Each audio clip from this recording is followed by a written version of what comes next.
Mesdames, Messieurs, bonsoir. Mercredi 11 juillet 2018, voici les titres de cette édition bilingue du journal. Opération accélération des chantiers de la CAN. Le Premier ministre, chef du gouvernement, évaluait les sites de Yaoundé ce mercredi. La même prescription après l'Ouest et le Nord. Respect des délais et des normes. Inspection à suivre en tête du journal. Opérationnalisation du plan triennal jeune. Voici la carte biométrique pour faciliter la vie à la jeunesse camerounaise. Le Sésame était lancé ce mercredi à Yaoundé. Opération réussie pour la Croatie, qualifiée ce soir pour la finale de la Coupe du Monde de Russie 2018 après des prolongations. La Croatie va croiser le fer avec la France en dernier tableau de ce mondial palpitant. Revivez le match Angleterre-Croatie, ce sera en page des sports. Voilà pour les titres. Vous avez la première partie de ce journal. Ben, bonsoir. Good evening, Adele. Hello, everyone, and thanks for joining us. And we open this edition with this press release from the Civil Cabinet of the Presidency of the Republic. And it reads, at the invitation of His Excellency Paul Biya, President of the Republic of Cameroon, Mr. Moussa Faki Mahamat, Chairperson of the African Union Commission, will pay an official visit to Cameroon 14th of July 2018, and that release has been signed by the Minister Director of the Civil Cabinet, Samuel Bondo Ayolo. And here is the program of tomorrow's visit, Thursday, the 12th of July 2018, at 40 p.m. Touchdown at the Yaoundé Simalène Airport of the plane carrying Mr. Moussa Faki Mahamat. At 5 p.m. and between 5 p.m. and 5:30 p.m. the courtesy call on the Minister of External Relations, and then on Friday the 13th of July 2018, 9 a.m. to 9:30 a.m. courtesy call on the Prime Minister, Head of Government. 12 noon audience with the President of the Republic at the Unity Palace. 1 p.m. state luncheon offered by the President of the Republic and Madame Chantal Biya in honor of Mr. Moussa Faki Mahamat, Chairperson of the African Union. And 4 p.m. lecture at IRIG of the Chairperson, that is the International Relations Institute of Cameroon, by the Chairperson of the African Union Commission. And on Saturday, the 14th of July, 1:30 p.m., departure from the Hilton Hotel for the Yaoundé Simalène International Airport. 2 p.m. arrival at the Yaoundé Simalène International Airport. 2:30 p.m. takeoff of the plane carrying the Chairperson of the African Union Commission, and end of visit. And the arrival in Cameroon of the AU Commission Chairperson is coming when African governments are being challenged to ratify the treaty setting up the African Continental Free Trade Area.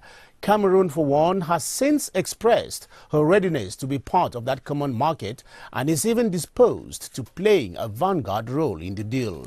Clarice Arey-Takang now reports on the economic implications of the Cameroon stopover of the AU senior executive. 1.2 billion consumers up for grabs, thanks to a common market where goods, services and labor can compete on tariff-free terms or reduced import quotas. The foundation of the African Continental Free Trade Area has been laid.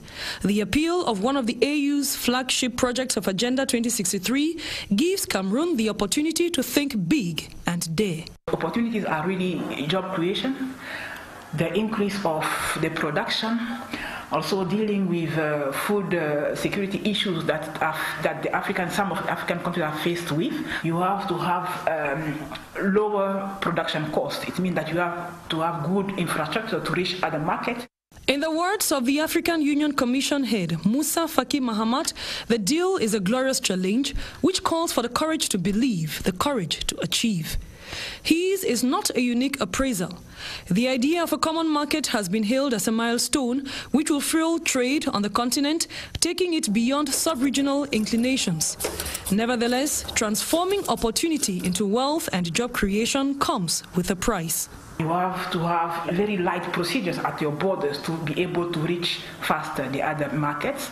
Only 30% of new enterprises that are created have the chance to survive the first year. So that has to be improved. They need to strengthen their own SMEs to be able to compete in terms of the difficulties, access to credit. Putting development at the center of national and regional policies and actions is the raison d'etre of the African Continental Free Trade Area. With all economies on board, the desire for key stakeholders is to be part of a bloc where doing business is good business. And on the sideline of the visit to Cameroon of the AU Commission Chairperson, senior executives from the Economic Community of Central African States, ECAS, and the Central African Economic and Monetary Communities, CEMAC, are meeting with Cameroon's Minister of Economy in Yaoundé to seek ways of harmonizing regional and economic integration in the sub-region. The meeting between the ECAS Secretary General as well as the CEMAC Commission Chairperson and Cameroon's Minister of Economy, Alamine Ousmane Mey, came within the framework of the Steering Committee of the Rationalization of Regional Economic Committees in Central Africa, placed under the coordination of Cameroon. Christian Chiatam reports. The African Union and international development partners have been pushing for regional blocs across the globe to adopt clear and comprehensive strategies towards regional integration and economic development. While most regional blocs in Africa are reacting to this demand, Central Africa is lagging behind. The sub-region seems to be speaking with two voices, with ECAS and CEMAC both pursuing regional integration using overlapping strategies, policies and instruments. The Yaoundé meeting is the continuation of a rapprochement between ECAS and CEMAC, which should lead to the creation of a single monetary community for Central Africa by 2023. The results are eloquent in terms of progress made. We are already working to create bridges between the two institutions. This is going to help us mutualize our resources, mutualize our human resources, and improve on the performance. This is the first phase. The second phase is about implementing a new strategy, learning from our own experience and experience in different other parts of the world. The road to the adoption of a single monetary committee is still long, but this meeting has provided stakeholders an opportunity to start eliminating logistical and juridical barriers towards a rational integration in Central Africa. Cameroon is one of the African countries whose human resource is capital at the African Union. Apart from the fact that the president of the Pan-African Parliament is Cameroonian, several other Cameroonians are serving in the continental body in several other capacities. Amongst them, the Commissioner for Human Resources, Professor Sarah Agbo-Anyang, and the AU Reforms Committee Chief, Pierre Mukoko Mbonjo. Charles Ebune now profiles some Cameroonians who occupy top positions within the ranks of the AU. The task of performing the much-awaited reforms of the African Union lies on Cameroon's shoulders, and this is the physical embodiment of that job, Cameroonian-born Pierre Mukoko Mbonjo. Today, the head of the African Union Reform Committee to meet the exigencies of modernity, this is the former Cameroonian Minister of External Relations, who has had orders several government portfolios, coupled with his alma mater, the classroom, as a professor of international relations. The African Union Reforms Chief, who tells me the tax is huge, is just one of the many Cameroonians at the top African Union positions. This is the Commissioner for Science, Technology and Human Resources at the African Union. The former Cameroonian university don with teaching experiences at the universities of Yaoundé 1 and Bamenda is a world of talent, especially in English literary studies. The native of Manyu Division in the southwest region of Cameroon is also a former member of the debate club of the Cameroon Radio Television with a penchant for human capacity development. We are talking about Professor Sarah Agbo-Anyang. One of our key missions is to mainstream technology into the daily lives of a majority of Africans to better appreciate the fast-changing world in which the African Union is also found. Away from the AU now to the AFCON, and contractors and stakeholders in the construction of structures and infrastructure to host the 2019 African Cup of Nations have been urged to speed up the pace of work, but without jeopardizing quality at the different work sites. Prime Minister Philemon Yang gave the instructions in Yaoundé today after making a round of the various project sites in the nation's capital. Sisako Tamko has an update on the work progress at the project sites as the nation awaits the arrival of the CAF inspection mission. Government must meet up to expectation with the exigencies of hosting the 2019 African Cup of Nations, either inspection mission by officials of the Confederation of African Football and the year to the kickoff. The country has no choice than to conform with the standards in all projects within the prescribed deadline for a successful football fiesta. The head of government reiterated these aspects to the different stakeholders involved in the construction and rehabilitation of sports, health and lodging facilities. First stop at Olembe Stadium, the landscape is taking shape, unlike the situation during the last visit in February. The tribunes of the main stadium, with a capacity of 60,000 seats, two adjacent training fields with a capacity of 1,000 seats are visible. Roofing has been slated within 6 weeks, after which the turf will be implanted. The access route will be constructed before December, as well as other facilities including a supermarket, restaurants and hotel. The next stop at the Omnisport Stadium, no major problem could be spotted here since it has been approved by the CAF mission. The only attraction here is excavation to prepare a third training field. The party later drove to the Yaoundé Reference Hospital at Ngoso, which is undergoing rehabilitation of the emergency ward, consultation, imagery and reanimation. At the University Teaching Hospital queues, works needs to be accelerated in one of the blocks that fall within the framework of the 3-year emergency projects for scanning, X-ray and hospitalization. And a large working session held later at the Star Building, including hotel managers, which enabled Sports Minister Bidin Kwat to recall recommendations made by CAF officials during the last inspection mission. Let's talk politics now and say candidacies for the October 7 presidential election in Cameroon are opened. Potential candidates can either be independent or be fielded by political parties. Ebenezer Akanga reports that out of the 312 legalized political parties in Cameroon, only 21 are qualified to field candidates for the election. Ebenezer? Section 121 sub 1A of the Electoral Code states that a candidate wishing to stand for presidential election may be put forward by a political party. But Section 121 sub 2 states that a candidate nominated by a political party not represented at the National Assembly, the Senate, in a regional council or a municipal council should also fulfill the conditions laid out under Section 121 sub 1B applicable to independent candidates. This means that such a candidate must have the signatures of at least 300 dignitaries hailing from all the regions, with 30 signatures from each region. Out of the 312 legalized political parties in the country, only 21 can put forward candidates in the upcoming presidential election. These are parties which have elected representatives in the National Assembly, the Senate, and councils.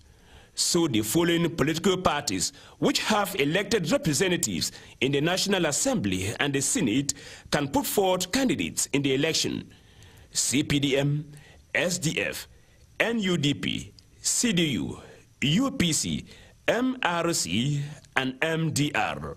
Furthermore, political parties which are in control of councils or have at least one municipal councillor can also put forward candidates. They are RCPU, FPD, ADD, ANDP, MP, CPP, AFP, PUS, PADEC, FSNC, MCNC, UNIVER, UMS, and UFP. The race to a 2D is open. The Cameroon government has denounced social media videos showing the Cameroonian Defense Forces executing civilians, describing the videos as fake. The denunciation was made in Yaoundé this evening by Communication Minister and government spokesperson Issa Chiroma Bakari, who said the propagators of the video are desperate Boko Haram supporters who have been defeated on the battlefield. Here now is an excerpt of Minister Issa Chiroma Bakari's declaration. This is another instance of gross misinformation whereby the alleged facts have nothing to do with the work of the defense and security forces within the framework of the mission entrusted to them. In this vein of overt conspiracy, the video that is currently going around is nothing but an unfortunate attempt to distort actual facts and intoxicate the public. Let me share with you some incongruous elements about this video which were analyzed by experts during the preliminary authentication procedures. The clothing element being fundamental in the identification of an army in relation with the geographical environment, a close examination of this video shows that the men involved wear colorful uniform meant for the operation in the forest, while the landscape and terrain clearly indicates that they are in the Sahelo-Saharan zone. The combat uniforms used by the Cameroonian army in such circumstances are of the Saharian type. In addition, and still with regard to clothing as an identifier of the armed forces, the individual equipment of the Cameroonian soldiers engaged in that area are standard combat suit, namely heavy helmet, bulletproof vest, and ranger's boots. This is obviously not the case of the people in the video. The weapons displayed by the alleged soldiers presented in the video are not those used by the Cameroonian army in this area of operation. The head of state has ordered the opening of an investigation, thorough investigation, as per usual practice. Minister Issa Chiroma Bakari there on clarifications on the video that is pervading the social network in the country. The National Anti-Corruption Committee has been leading an anti-corruption crusade in Cameroon's economic capital centered on drawing public attention on the negative effects of corruption in human and economic progress. CONAC is using the event to celebrate in its own way the African Anti-Corruption Day initiated in 2017 and commemorated this year under the theme Winning the Fight Against Corruption, a Sustainable Path to Africa's Transformation. From Douala, Madonkwele reports.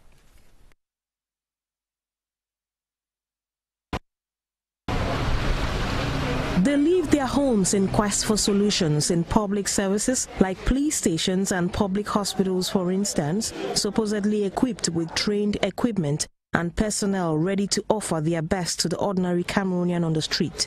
Sadly enough, most of these Douala city dwellers have been scarred by bad memories that will take forever to forget. In the past, I've always had a very difficult interactions with people at the public service. There's always been cases where people try to extort or get money to render public services. That is true. But in the present, I've noticed a change. I can actually say that confidently, and being somebody who is very critical of public service, I've noticed a slight change. Slight, however, but it exists. There's a change. Service delivery, some city dwellers admit, vary from person to person. The problem is those who are outside, who have been formed in teams to go to public offices and other corporate bodies. I don't know whether they have been trained and they have a mission, they have an objective that they have to obtain in the field, because it is not just sufficient to go out and meet people in public offices and private offices and might be trying to look at various documents. Depending on the time, place and person in question, service providers in public services could be tagged as good or bad. Encore une fois, bienvenue à ce journal bilingue. Ouvrons avec ce communiqué du cabinet civil de la présidence de la République.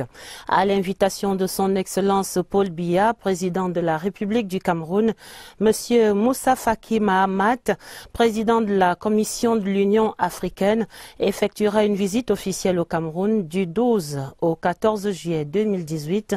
C'est signé le ministre directeur du cabinet civil, Samuel Mvondo Ayolo. Et voici le programme de cette visite officielle.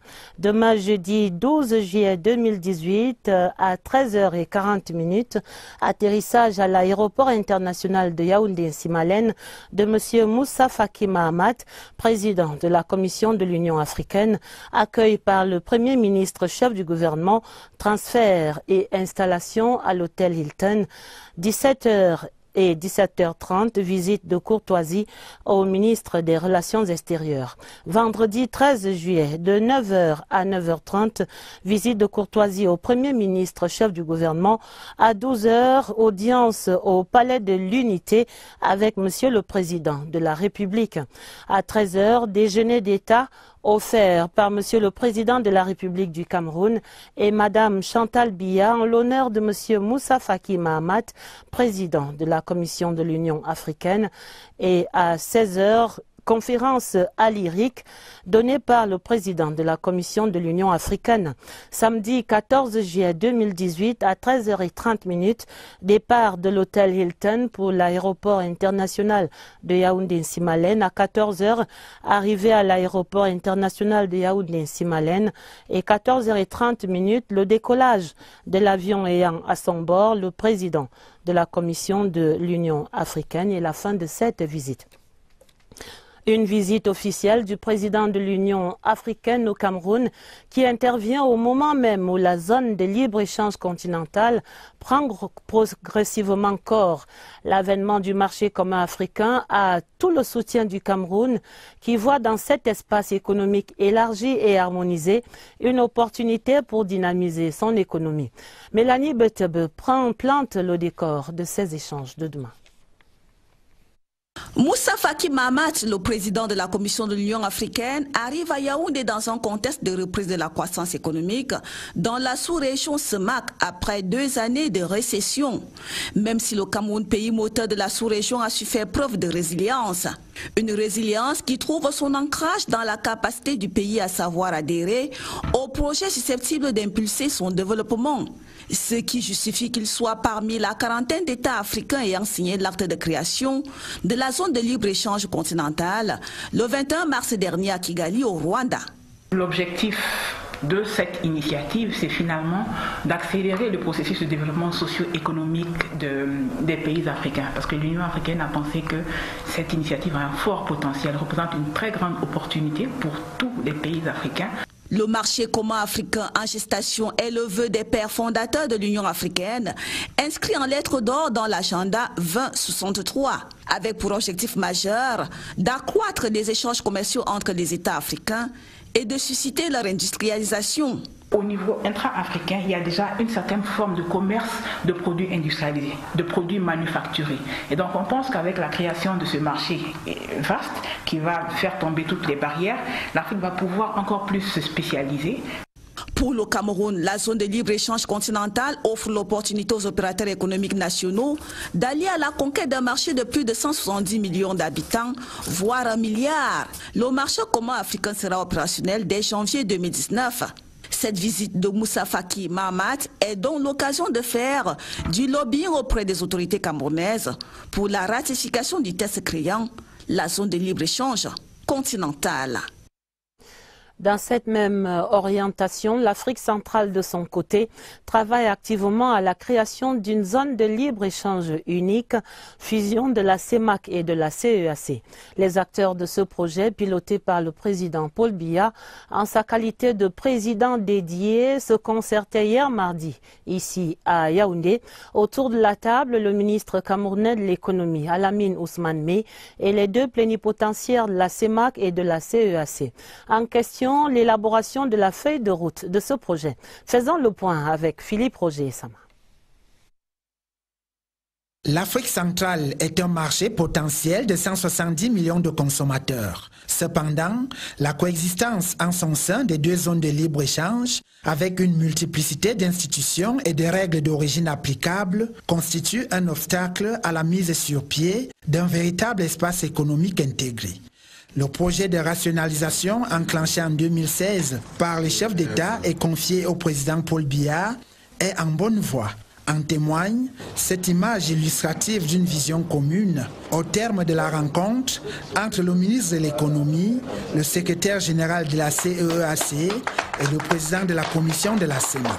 Ces deux communautés mettent ensemble leur hiérarchie, leurs compétences, leurs ressources humaines, matérielles et financières pour nous amener vers une destination voulue par nos chefs d'État, à savoir la rationalisation des communautés économiques régionales en Afrique centrale. La concertation entre ces têtes de proue du comité de pilotage des communautés économiques régionales en Afrique centrale a mis l'accent sur la promotion d'une dynamique de coopération, l'accélération du processus de rapprochement des cadres institutionnels et la création d'un comité de facilitation des échanges en zone CEAC-CEMAC. Nous avons donc mis en chantier un certain nombre de projets de décision qui vont dans le sens de l'efficacité, dans le sens de la rationalisation de nos activités. La convergence monétaire reste aussi un des gros défis à relever, à côté des préoccupations d'ordre infrastructurel et sécuritaire.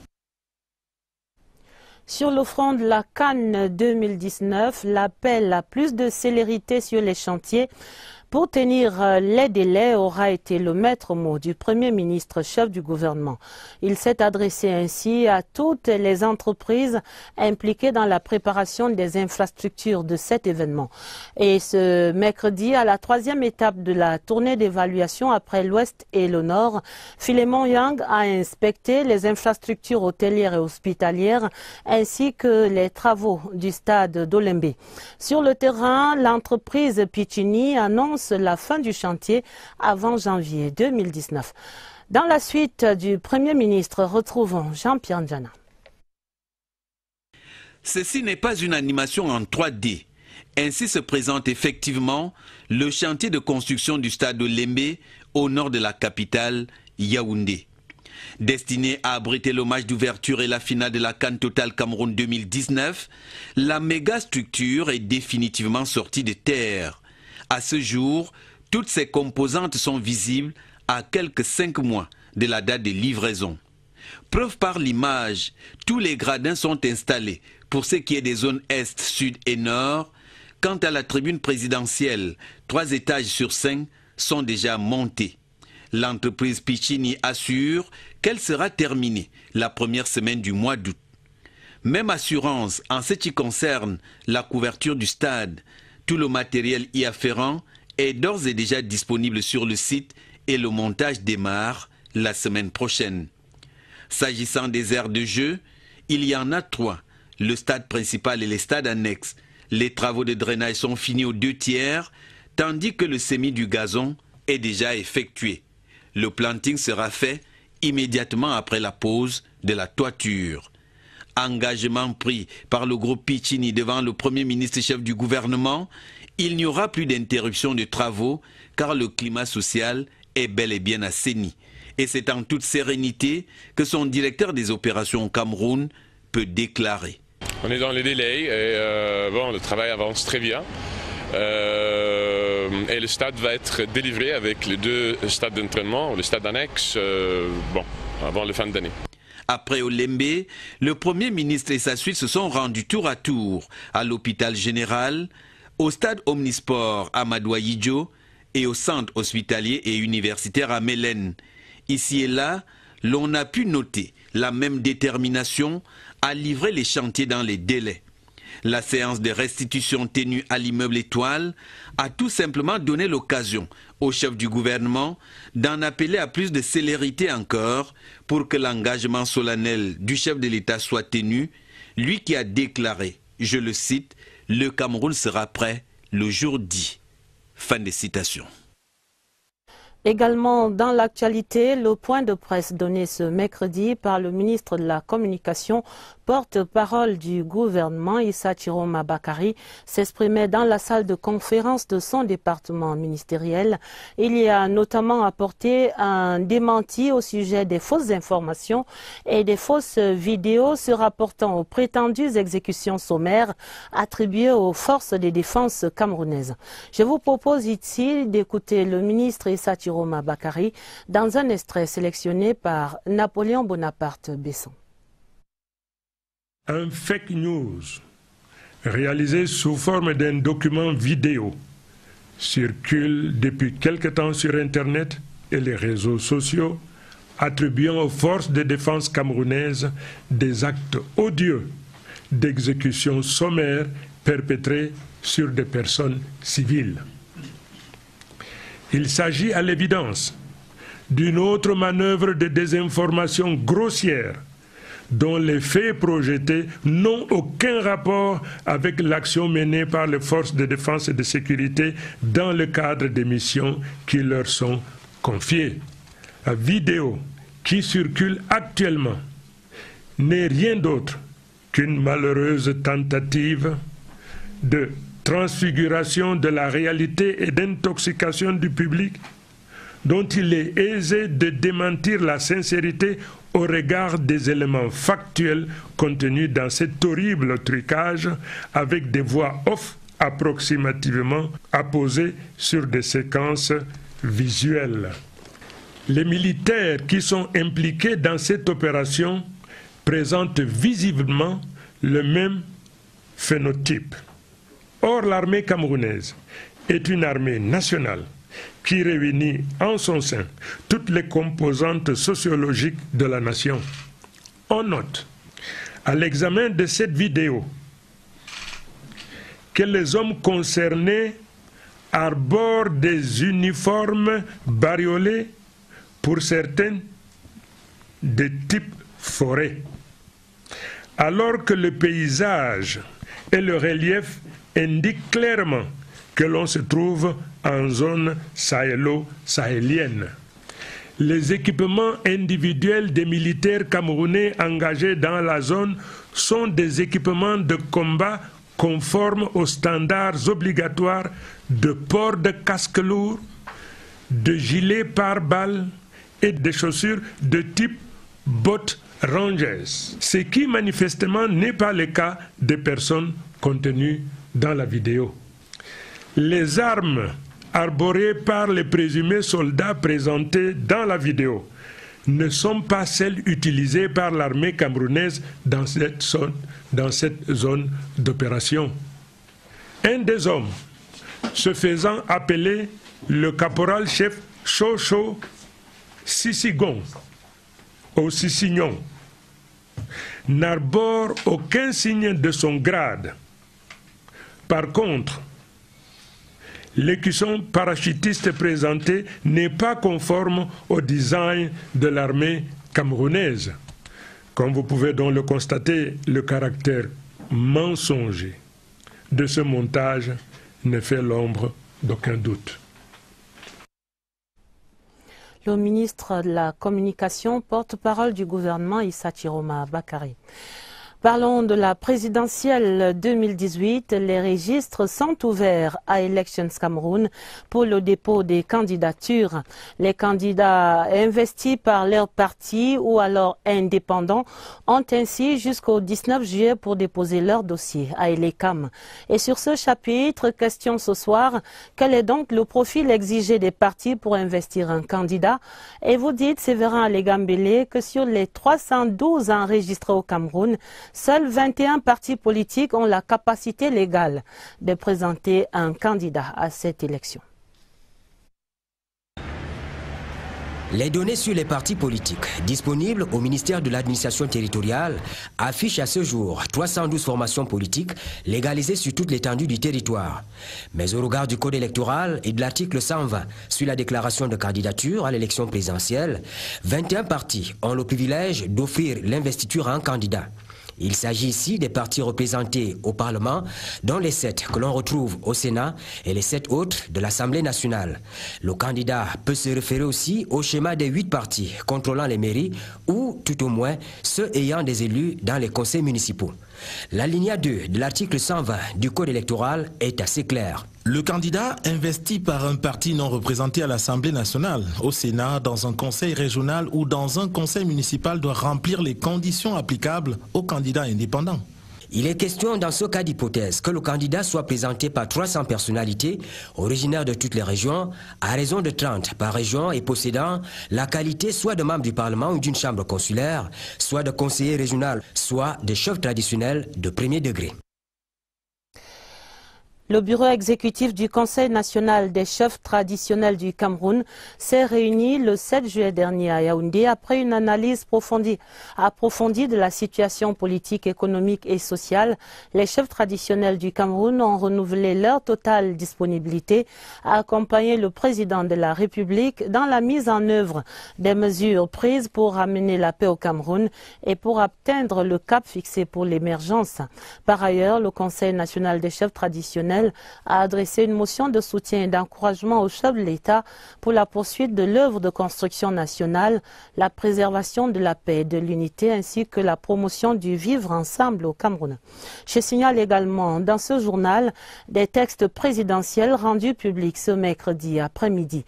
Le chef de l'État a signé le décret prorogeant le mandat des conseillers municipaux pour une durée de 12 mois à compter du 15 octobre 2018. Le président de la République a également promulgué des lois adoptées au Parlement lors de la dernière session ordinaire du mois de juin, dont celle prorogeant le mandat des députés de l'Assemblée nationale pour une durée de 12 mois également. La suite du journal avec vous, Ben. Thank you, Adele. And we continue now in the East region, where the Minister of Economy, Planning and Regional Development, Al-Amin Ousmane Mey, has called on the population of that region and Cameroonians at large to practice family planning so as to enable the country attain its development objectives. He was speaking in Bertoua on the occasion of the 29th edition of World Population Day in the presence of the UN Population Fund resident representative Barbara Sow and the Minister of Public Service and Administrative Reform, Joseph Lay. Elizabeth Mbombo now reports from Bertoua. The turnout was massive at the Bertoua ceremonial ground with people from all walks of life who came to celebrate this year's World Population Day. The event, which had a theme, Family Planning is a Human Right, coincided with the 50th anniversary of the Human Rights Conference. Assessing the path covered this far in Cameroon, the Minister of the Economy, Planning and Regional Development, Al-Amin Ousmane Mey, says there is need to speed up economic growth by responsible parenting through family planning. Today, we have presented family planning as a very strong human right. But after that, we want to believe that mastering family planning is essential for the development of our nation. The calls to adequate family planning in Cameroon is backed up by the United Nations Population Fund. UNFPA, first of all, is providing the contraceptives that every woman wants and needs. This is our first priority, to ensure that the services are of quality, to work with the Ministry of Health so that services are available everywhere. In the presence of the Minister of Public Service and Administrative Reforms, Joseph Lee, and the Secretary General at the East Governor's Office, Louis Florent Ribouema Mongam, attestations were awarded to the winners of the week-long activities, while farm tools and inputs were handed to some associations. A visit to the different exhibition stands culminated the event. In Cameroon and the globe were today thus observing World Population Day. This year's edition is coming at a time when governments are being urged to blend family planning with right issues in order to yield the most demographic dividend from the mix. As Clarice Harry-Takau now reports, economic benefits from an available and skilled workforce can be a reality if and only if fertility and mortality rates are kept under permanent check. A working-age population equipped with skills necessary for today's diverse and demanding job market becomes an asset and not a liability. This view of population scientists puts the demographic dividend debate on the table of discussions for many economies. You have the population of working ages, that is 15 to 64 years. That increases when the fertility is going down. Therefore, the number of people adding in the population of working ages is increasing. That's what we call the window of opportunity. Calls for well-targeted actions against impediments to economic growth abound. Rising fertility and mortality rates, particularly in developing countries, have prompted reflections on how to receive a demographic dividend without busting the appeal of a population bubble. However, while some are pushing for a change of mindset which puts quality first with a reduced number of young dependencies, others hold that moving from an agrarian to an industrial economy is key. We have that potential of manpower which is ready, we can train, give them skills so that they can work. First. Secondly, we have to create an environment where people create enterprises that will create jobs. And now once they are able to get jobs, it means that they will be able to consume, therefore increasing the local demand for products. In an age of increasing tit-for-tat between major economies, observers insist that voices echoing the benefits of a demographic dividend are worth listening to. Initiatives of the Yabassi Bafang operation that consist in settling people out of their original cultural and linguistic settings have been recognized by the President of the Republic with medals of distinction. The 30 pioneers of the initiative received medals of the National Order of Valor in a ceremony in Yabassi chaired by Littoral Governor Samuel Dieudonné Ivaha Diboa. Esther Kiba-Tabot reports that the operation is the first official gesture to promote the culture of living together and national integration in Cameroon. At a time when the country is faced with issues that threaten its ideals of peaceful coexistence, the Yabassi Bafang operation, an initiative that dates as far back as the 60s to encourage living together, is being highlighted. The pioneers of the project, who benefited from hectares of farmland and assistance from the Nkam Development Association, have lived in harmony with the indigenes for almost half a century. This entente is today celebrated and recognized by the head of state, Paul Biya, who exceptionally honors the pioneers with medals of the National Order of Valor. I'm very happy with the living together, which is being created by the head of state, His Excellency Paul Biya. The occasion for Medai, when Mr. President Paul Biya said it to us in Konjok, I thank him very much. That he should continue to do that. For Honorable Njingu Musa, representing the Speaker of the National Assembly, the initiator, Honorable Gaston Kumba, and the administrative authorities of the region, the Konjok experience is worth emulating. This choice of Konjok is not a simple one. It has a meaning, seeing that population of Konjok are coming from many regions, different regions, and even speaking the two languages, English and French. The inauguration of the Monument of Living Together and National Integration in the locality and a tree planting exercise depicting the sowing of seeds of peace spiced the event in Konjok. The Minister of Decentralization and Local Development, George Elanga Obam, is in the Southwest region for a working visit. During his 2-day stay in the area, the minister will use the opportunity to meet with council officials as well as with local administrative authorities. From Buea, Irene Manti reports. It was a very busy day for Minister George Elanga Obam of the Ministry of Decentralization and Local Development on this first official visit to the Southwest region since the creation of the ministry. To Buea, to talk with the mayors, to talk with the administration, to see what the mayors are doing, what the administration is doing about decentralization, and how they are collaborating. I also came to visit some works that are done by FECOM in helping to build town halls, mainly in Limbe.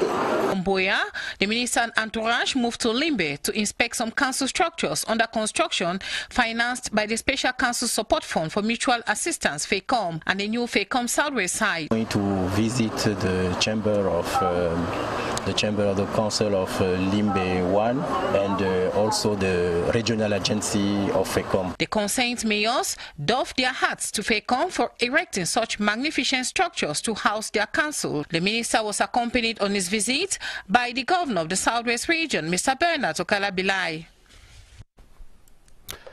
Public work officials in Cameroon have castigated contractors on farm-to-market roads in the West region for the huge delays recorded in the execution of projects that otherwise should have been completed by now. Barely 20% of work has been done on the roads in the Menua Bambutos Agricultural Basin ever since the projects were launched in June 2016. Joyce Kimbi Fowajo went investigating why the delays and what the government is envisaging to launch or to relaunch these projects. Only a few meters of bulldozing, an aging signboard of the construction company rotting after 2 years of start of work, an image on the ground in the Bamenji village near Buda. That is true for all the first lot that runs from Baleveng to Bangang to Bacham to Buda and Galim in the Babutus division, intended to disenclave the agric basins of the West region. The construction projects are at a snail pace. Curiously, to understand the problem, we stopped over at the base of the construction company in Buda. Here we met a crisis meeting grouping all actors involved, and on the table were reasons for the stagnation. It's very unfortunate to notice that the company could not organize itself properly. Immediate alternative solutions were taken. The company itself has selected 5 subcontractors. So with the subcontractors, I believe something will change. At one of the subcontracting companies disenclaving the road from Tamba through St. Charles in Bafoussam, there is an impressive deployment of material with tractors rumbling non-stop. Bulldozing and grading are almost completed for tarring to start soon on the 9.5 kilometers road that started just a month ago. We have 10 months to execute this project, but we are organizing ourselves to finish within 8 months maximum. Rekindling hopes that government's ambitious program of disenclaving the rich agricultural basin of the West region will be a reality before the start of Cannes 2019. Ce 11 juillet, 29e journée mondiale de la population, la démographie considérée ici comme facteur déterminant des plans de développement et des politiques publiques. Le ministre de l'économie, de la planification et de l'aménagement du territoire est allé marquer cet événement à Bertoua, capitale régionale de l'Est. Pour l'occasion, Alamine Ousmane Meh appelle à une plus stricte application du planning familial au Cameroun. À Bertoua, le reportage de Jean du Nord, Kemché. Sidonie Kamba, 37 ans, 5 enfants en 7 ans et aujourd'hui épanouie. L'histoire racontée par l'intéressée elle-même à Bertoua à l'occasion de la célébration de la 29e journée mondiale de la population est émouvante et illustre bien les bienfaits de la planification familiale qui, comme l'a affirmé Olivier Bembel, maire de la commune d'arrondissement de Bertoua 1er, est différente de la limitation des naissances. Bien plus, comme le thème l'indique, il s'agit d'un droit humain. Un droit humain qui doit être respecté toujours par un plus grand nombre, surtout les femmes. Ceci nous a permis donc de faire de la planification familiale non seulement un droit humain, dans le sens de décider de combien d'enfants, avec quel espacement, dans quelle durée l'individu peut le faire, mais aussi et surtout d'aller vers la maîtrise de la gestion de la planification familiale. Alamine Ousmane Mey, qui effectuait sa première descente à l'Est en sa qualité de MINEPAD, a salué les populations de l'Est pour la chaleur de l'accueil et remercié les partenaires pour leur appui multiforme. UNFPA, l'institution que je dirige ici au Cameroun, cible les femmes et les jeunes pour assurer l'accessibilité aux services de santé de la reproduction. Ça veut dire la santé pour la mère, ça veut dire la santé pour la jeune adolescente, ça veut dire tous les services qui font que la sexualité soit sain et soit quelque chose de positif dans la vie des couples. En compagnie du ministre de la fonction publique et de la réforme administrative Joseph Lane et du secrétaire général des services du gouverneur régional de l'Est Ribouam Amongam, le ministre Alamine Ousmane Mey a remis prix au meilleur des diverses activités et compétitions organisées, des dons aux organisations des producteurs et visité les stands d'exposition. Faut-il le rappeler, tout plan de développement devrait tenir compte de la démographie, des hôpitaux, des écoles, des adductions d'eau, réalisées conformément à la densité de la population en général. Les politiques démographiques sont donc inextricablement à la base de toute projection économique. La lecture de Luc Bienvenu, Onana. Préoccupante et suscitant parfois même des passions, la discussion sur la corrélation entre la population et le développement reste à la fois actuelle et ancienne, ici comme ailleurs. Le président chinois Mao Tse-tung disait que les gens se plaignent que la Chine a 1 milliard de bouches à nourrir, mais il doit aussi ajouter que la Chine a 2 milliards de mains pour travailler. C'est donc dire que la population est une charge. Mais en même temps, c'est un potentiel de développement.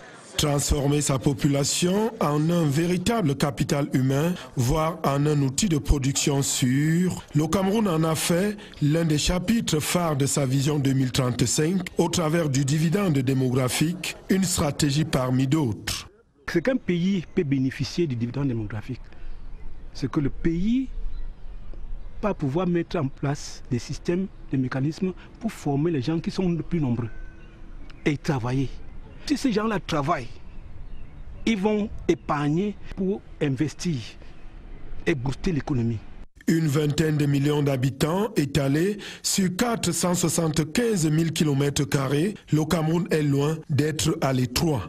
Pour le cas du Cameroun, la problématique avait été posée lors des débats sur la vision. Fallait-il encourager une croissance démographique importante ou alors fallait-il réguler? Le débat n'a pas été tranché. Mais il est évident qu'avec 24 millions d'habitants, le Cameroun est sous-peuplé. Une opportunité pour l'économie nationale. La ville de Nkondjok, dans le département d'Unkam, région du littoral, était célébrée récemment comme l'une des vitrines du vivre ensemble et de l'intégration nationale.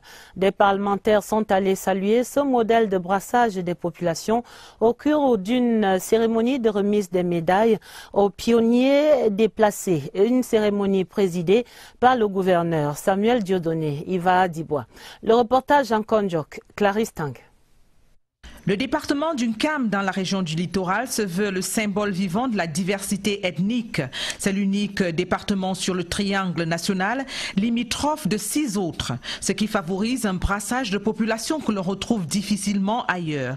Le chef de l'État, qui a toujours voulu faire d'Unkam un modèle agropastoral et d'intégration nationale, a plutôt bien récompensé une trentaine de pionniers de l'opération Yabassi Bafang au cours d'une cérémonie spéciale.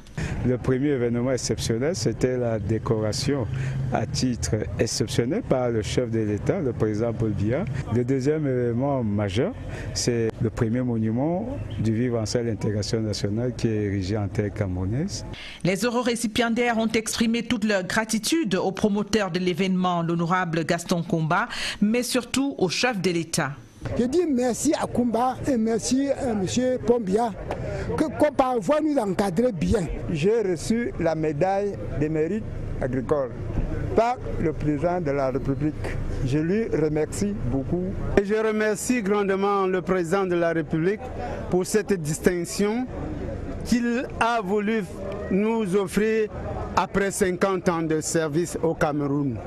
Fraternité, patriotisme, devoir de solidarité nationale, le vivre ensemble, des valeurs prônées par le chef de l'État. C'est un mouvement d'ensemble que le gouvernement de la République tient à encourager, à encadrer pour que les Camerounais puissent vivre dans la paix. Ils étaient munis seulement d'une machette, d'une hache, d'une pelle ou d'une pioche et ont affronté la forêt touffue et hostile de Nkonjok pour faire de la localité le poumon économique d'une CAM. L'autorité administrative et les parlementaires encouragent leurs efforts. Les populations de Nkonjok, dans leur riche diversité, ont adressé une motion de soutien au chef de l'État et l'invitent à être leur candidat à l'élection présidentielle à venir. Pour la promotion de la décentralisation et du développement local, le ministre Georges Elanga Obam était ce mercredi dans la région du Sud-Ouest sur les chantiers de construction des infrastructures qui relèvent de son département ministériel, des infrastructures impulsées par le FECOM. Retrouvons donc le ministre à Buea et à Limbe en compagnie du gouverneur Bernard Okali Abilaï. C'est un reportage de Charles Lobon-Noesso. À Buea, à Limbe, comme dans les autres localités de la région du Sud-Ouest, les questions de décentralisation sont assez préoccupantes ces derniers temps. Le développement local est impulsé par les municipalités, soutenu par les partenaires avec l'accompagnement du gouvernement de la République. Le ministre de la décentralisation et du développement local, Georges Elanga Obam, est venu apprécier les réalisations infrastructurelles qui fleurissent à Buea et à Limbe. Je suis venu écouter, entendre et, si possible, expliquer.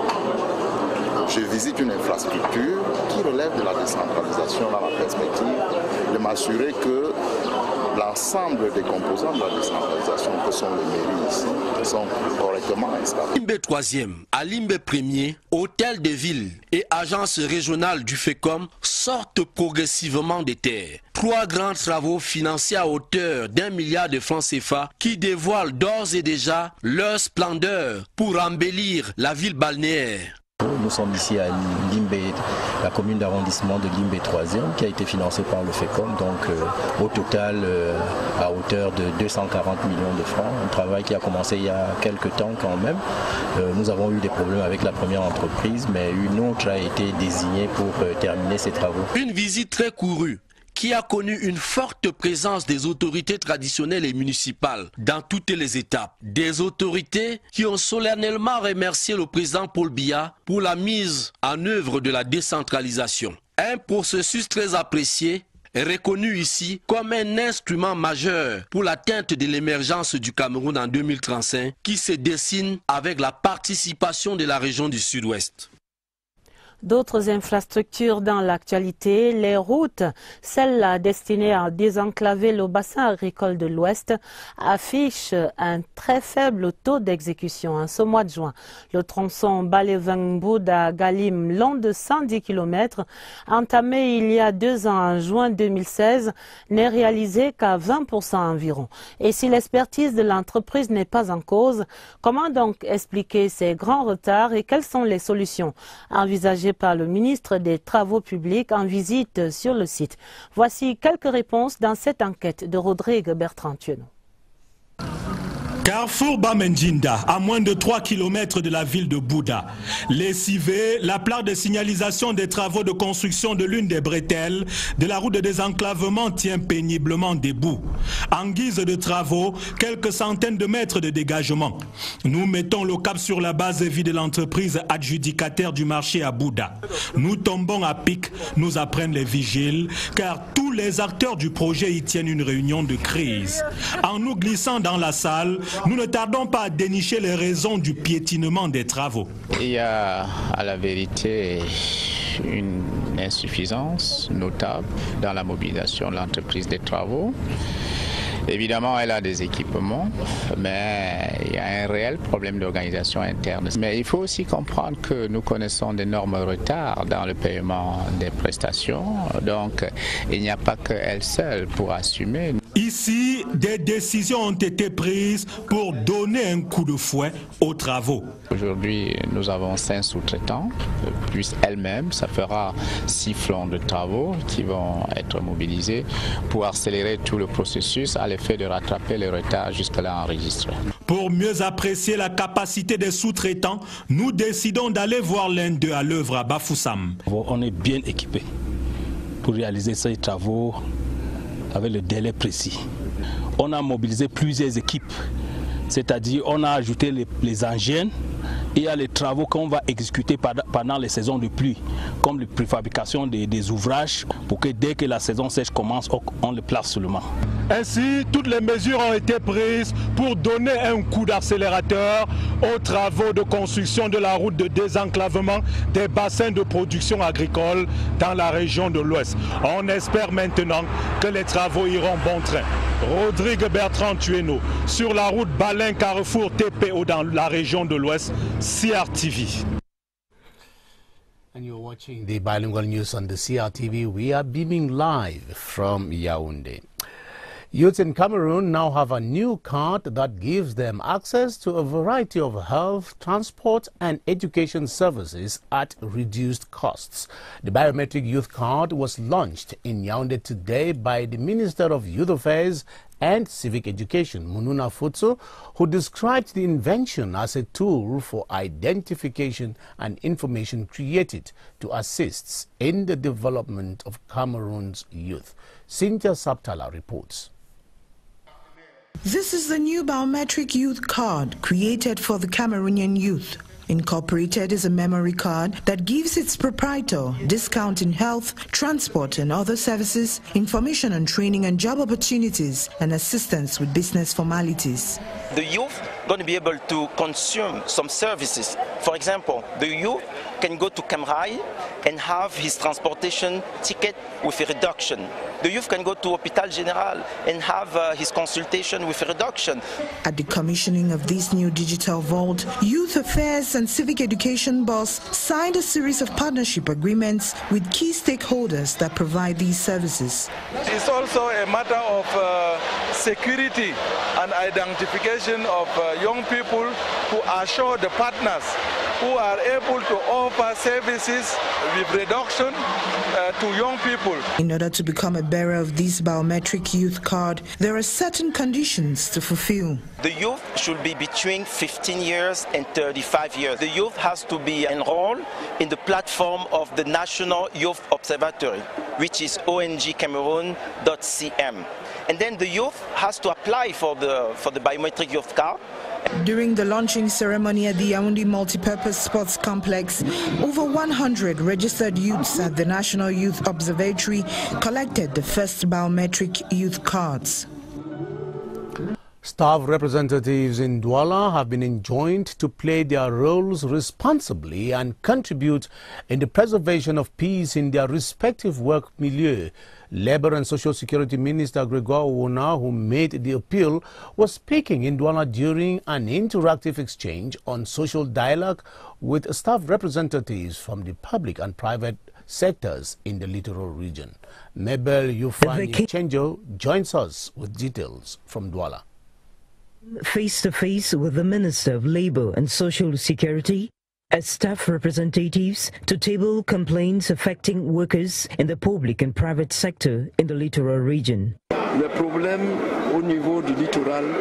problems here in the littoral include a lack of social dialogue, wrongful termination, issues of reclassification, no hygiene and safety, no sanity at workplace, and many of them.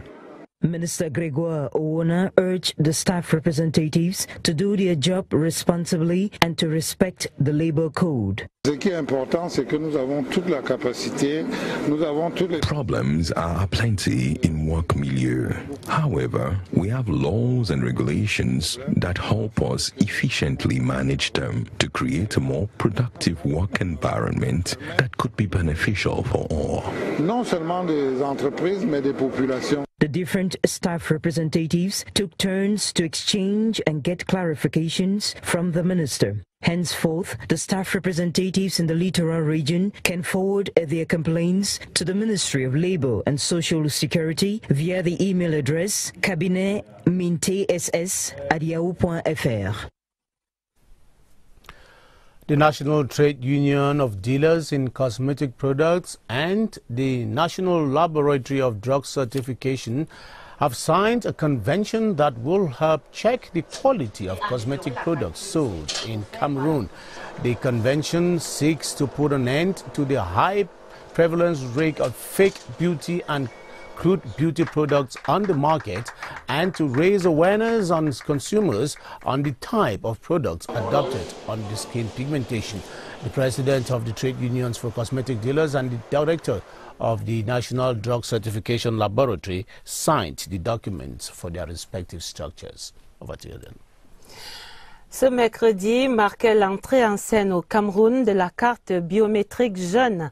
Le lancement officiel de ce précieux sésame avait lieu à Yaoundé. Le ministre Mounouna Futsou a précisé que ce document va ouvrir l'accès des jeunes inscrits à l'Observatoire national de la jeunesse à un large éventail de services, de l'éducation, de la santé ou encore des transports à moindre coût. Les précisions de Catherine Toulou et Langa. Premier critère d'éligibilité à la carte jeune biométrique, il faut être âgé entre 15 et 35 ans. Mais surtout appartenir à l'Observatoire national de la jeunesse, placé sous l'autorité du ministre de la Jeunesse et de l'Éducation civique.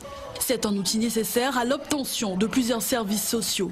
Le jeune pourra, à partir de cette carte, bénéficier d'un ensemble de réductions. Le jeune pourra aussi avoir des réductions de toutes les autres compagnies dans les magasins de consommation, dans les auto-écoles, au niveau de la santé. Il y a des entreprises qui vont offrir des stages aux jeunes. Cette révolution technologique a été présentée aux nombreux jeunes réunis au Palais des Sports de Yaoundé ce mercredi.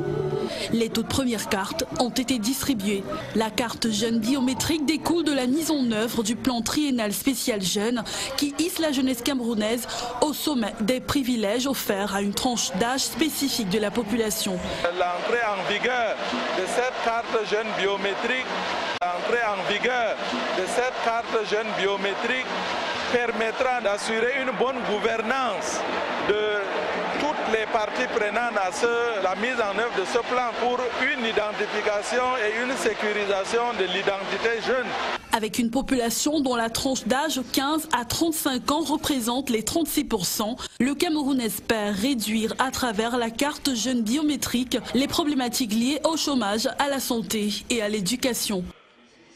Le dialogue social au cœur de la rencontre ce mercredi à Douala entre le ministre du Travail et de la Sécurité sociale et les délégués du personnel de la région du littoral.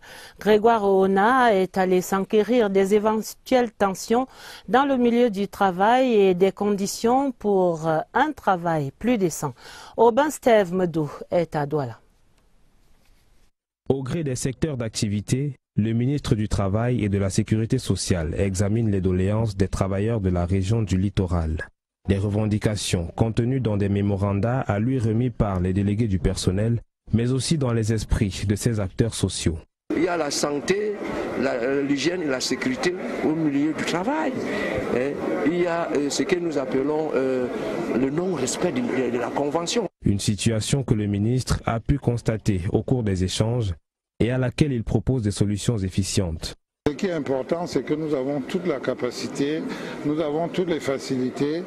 Les textes nous donnent beaucoup de possibilités pour pouvoir régler ces problèmes afin de créer un monde du travail meilleur, un monde du travail plus productif, un monde du travail qui peut permettre de relever le niveau non seulement des entreprises mais des populations. Une initiative de promotion du dialogue social accueillie favorablement par les représentants des travailleurs. C'est la première fois depuis que je suis au monde du travail qu'un ministre, après les élections déléguées du personnel, descend sur le terrain. Et alors que le Code du travail est en révision, les travailleurs de la région du littoral chérissent désormais le rêve de lendemain agrémenté par de meilleures conditions de travail. Il y avait cérémonie de remise des parchemins ce mercredi à la 46e promotion de l'Institut des Relations internationales du Cameroun. 29 étudiants qui achevaient leur cycle diplomatique et protocolaire ont été salués par le ministre délégué aux Relations extérieures, Adoum Gargoum, et par le directeur de l'IRIC, Salomon Ehet. Le reportage, Laurentine Bokono. Frères émoulus de l'Institut des Relations internationales du Cameroun, ils sont 29. 29 stagiaires diplomatiques et protocolaires issus du Cameroun, du Congo et du Tchad. Tous prêts à servir désormais leur pays avec honneur et professionnalisme. Je suis à la disposition du pays, surtout là où je travaille à l'Assemblée nationale. J'espère que je suis bien placé pour exercer ce que j'ai appris ici pendant un an. Fonctionnaires et cadres d'administration publique et privée, ils ont suivi une formation de 10 mois à la fois théorique et pratique. C'est des diplomates qui sont très bien moulus.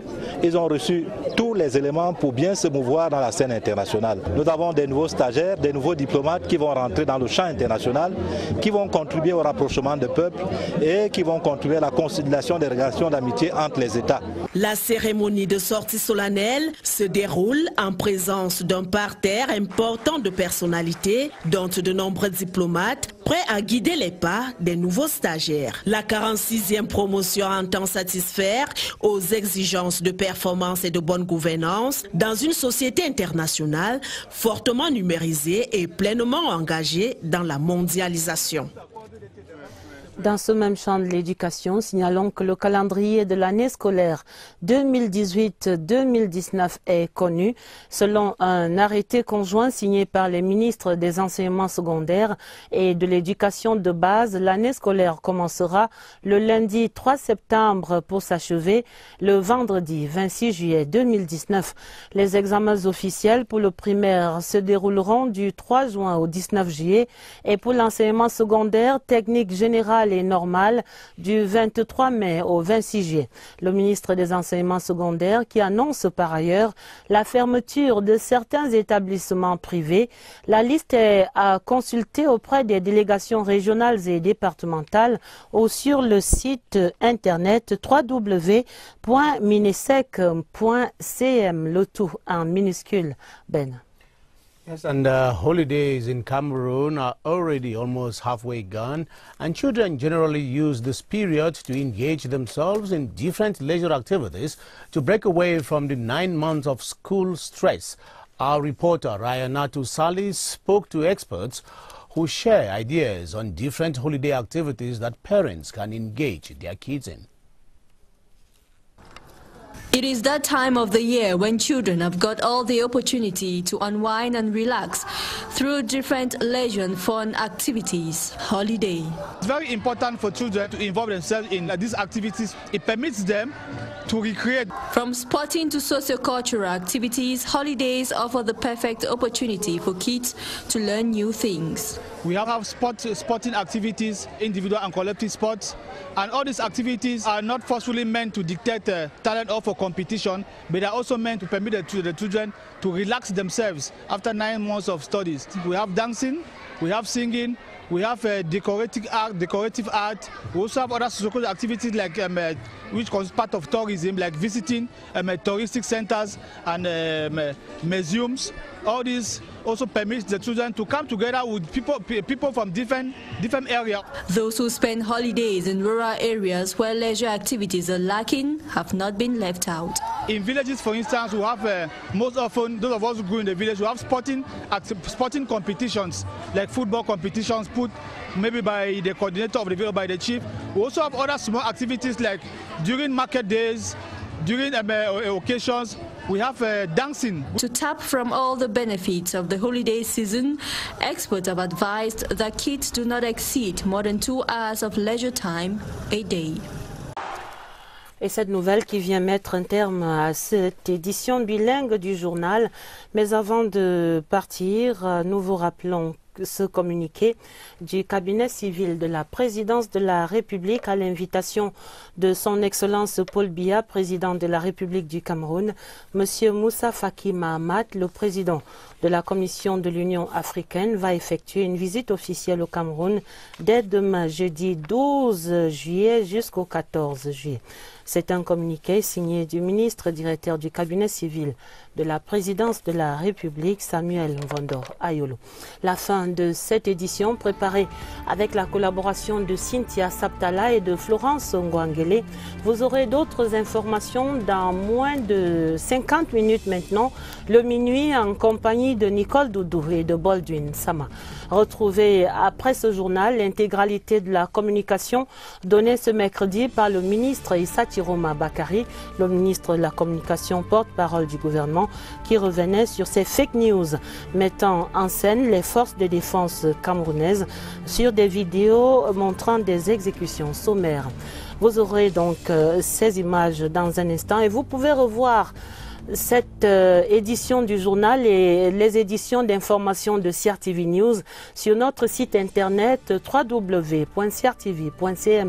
Très belle soirée sur la CRTV et à demain 21h30. Bonsoir Ben. Good night Adele. Thanks for watching. See you tomorrow.